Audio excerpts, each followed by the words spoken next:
Good afternoon. Welcome to the October 17th Clark County Fire District 6 Board of Fire Commissioners meeting. I'd like to call this afternoon's meeting to order and ask that you join me in the Pledge of Allegiance. Pledge allegiance to the flag of the United States of America and to the republic which stands one nation under God, indivisible, with liberty and justice for all.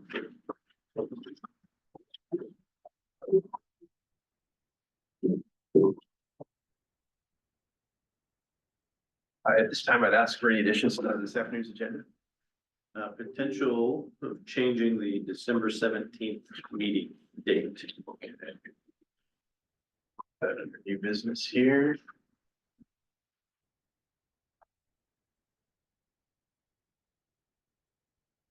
Thank you, Commissioner Pfeiffer. If we could also add scheduling the preliminary budget hearing, public hearing. There, budget here.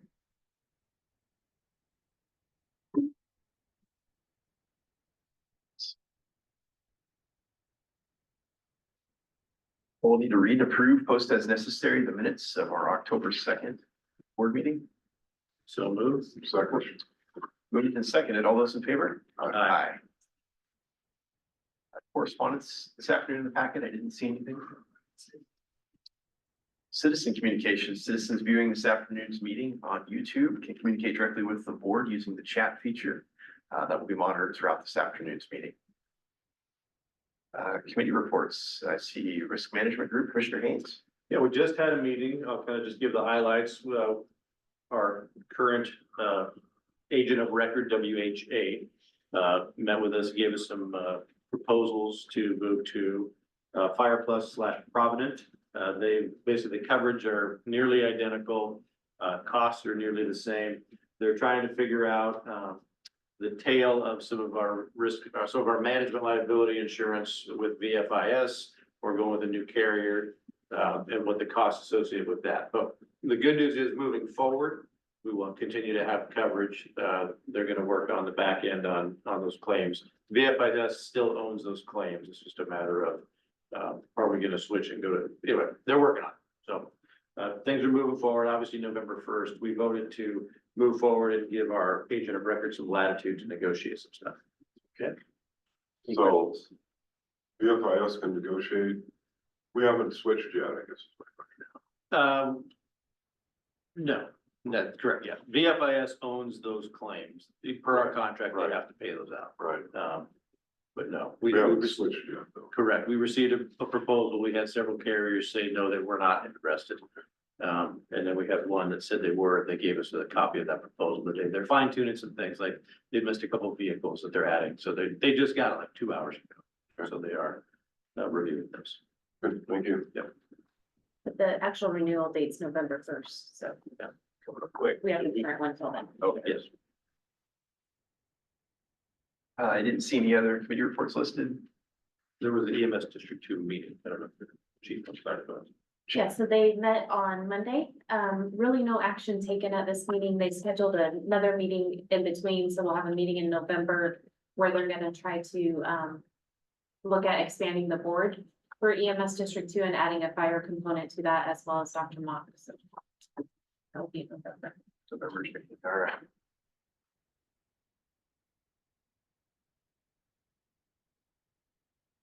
We're still looking at other options besides EMS District.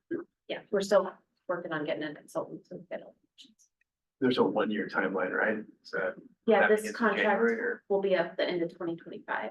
Okay. With AMR Vancouver. Any other committee reports? Okay. All right. Consent agenda. Move for approval. Second. Moved and seconded. All those in favor? Aye. Chief's report, if you want to walk through those items.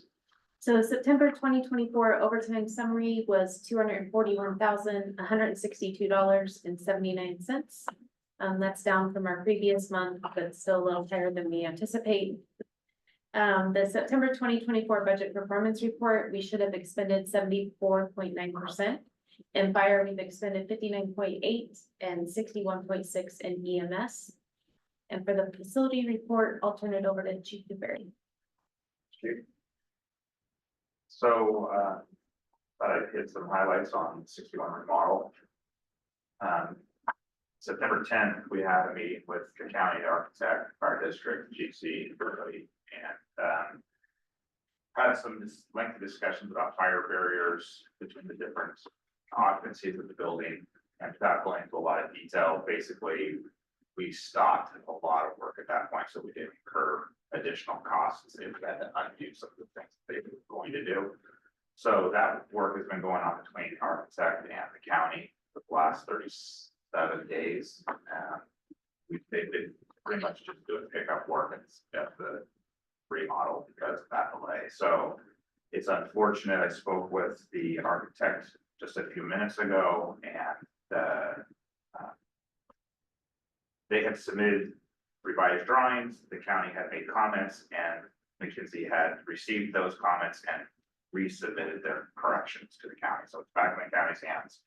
We're hopeful that this is coming to an end very soon, but I'll keep the chief up to date as that happens. But because of this delay, we are now looking at a substantial completion date of February 27th, which is obviously pushed up against our lease.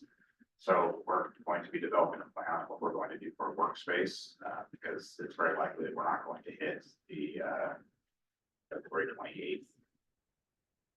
Yeah, February 28th deadline when our lease is up. So we have received the F-150s.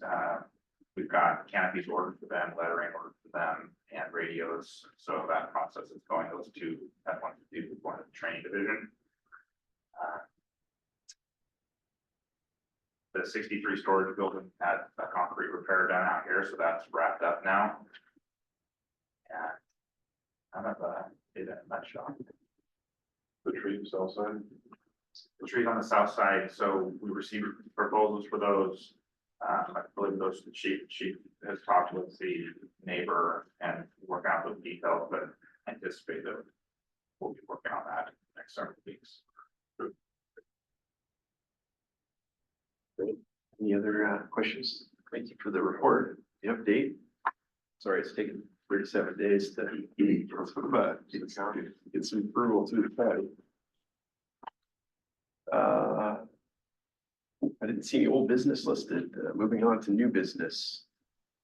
2025, 2027 collective bargaining agreement. So in your packet is the highlights of the new collective proposed bargaining agreement that will go before the body, October 21st and 22nd, and then we'll vote. If the board wishes to discuss the details, we can do that in executive session, and then you would need to make a motion to approve or not approve. Okay. All right. December meeting date. Yes, I was wondering if we could move the December 17th meeting to December 19th to accommodate Commissioner Pfeiffer's schedule. All right. All right. Is that, That's right.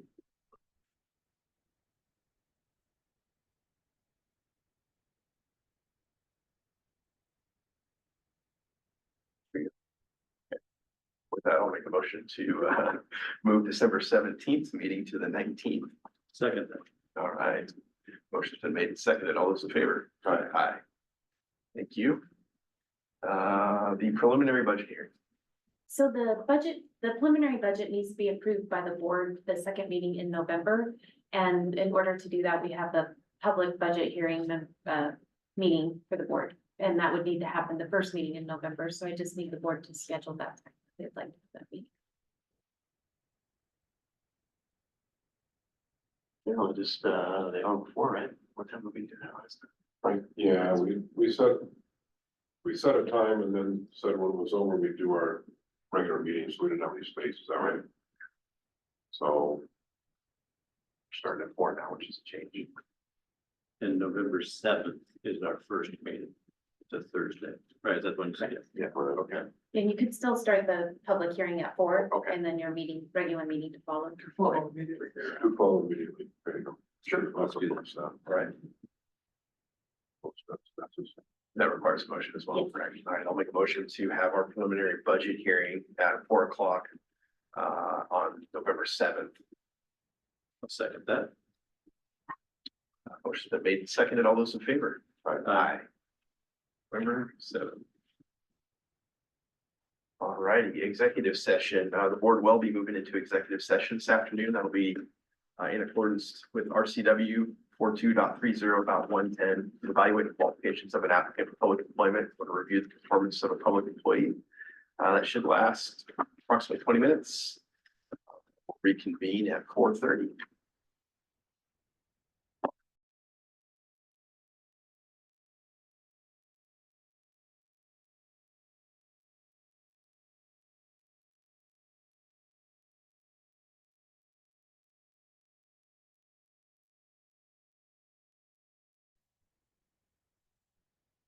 The board met in executive session and took no action.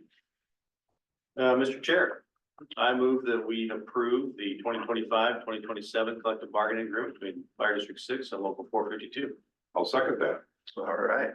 Well, I'd like to take a moment to thank both our labor group, Local 452, and our administration for their hard work in bringing a solid contract forward that really rewards our members for the work that they're doing, the services that they're providing. This isn't an easy task to work through a labor agreement, and I think a lot of energy and a lot of effort went into completing this in a very timely manner, and it just speaks volumes to the caliber of people that we have here at District 6. So with that, we have a motion and a second. All those in favor? Aye. Thank you. Mr. Chair? Yeah. Can I just add, to acknowledge the people from 452 that were part of this? Yeah. Chris Wanis, Andrew Hotston, Brian Legato, Tony Losbeck, Kevin Lundy, and Ryan Reese. And then from the district, it was Chief Hebert, Chief Russell, and Chief Schmitz. Thank you. Nice work to everyone, and it's a job well done. So good of the order, roundtable, good of the order. You did it. I think so. With that, we'll need to authorize October issuance of payroll warrants. Clark County Treasurer, authorize October payroll direct deposit treasurer's check. Authorize October deposit of federal and FICA medical withholding treasurer's check. Authorize pre-authorization transmittal and authorize payment of current bills. So moved. Second. Moved and seconded. All those in favor? Aye. Meeting is